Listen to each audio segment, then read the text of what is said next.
Paalala po sa mga magulang at nakatatanda, kailangan po ng patnubay ng inyong mga anak at mga bata dahil sensitibong balita po ito. Illegal recruiters ng mga OFW nagtago simula 2021 na dakip ng Nueva Ecija Police. Isisigaw ni Clarissa de Guzman.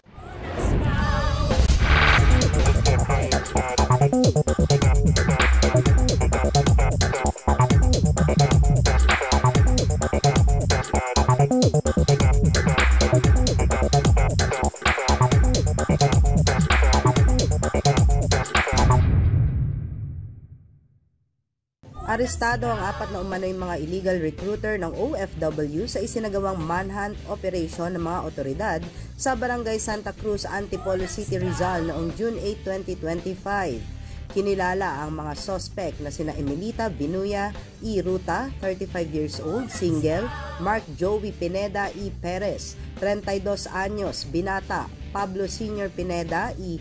El Bambuena, 54 years old, may asawa, at Marilyn Pineda E. Perez, 50 taong gulang, may asawa, at lahat ay residente ng Barangay San Jose, Jaén, Nueva Ecija.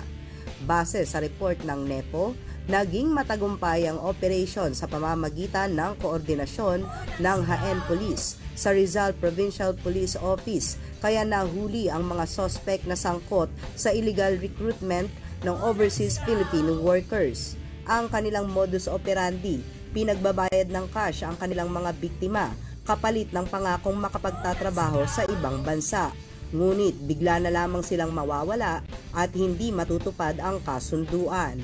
Simula pa umano noong August 2021, nagtatago ang mga ito dahil wanted para sa kasong syndicated estafa na walang piyansa. Ako po ang inyong kaibigan Clarissa de Guzman para sa Balitang Unang Sigaw.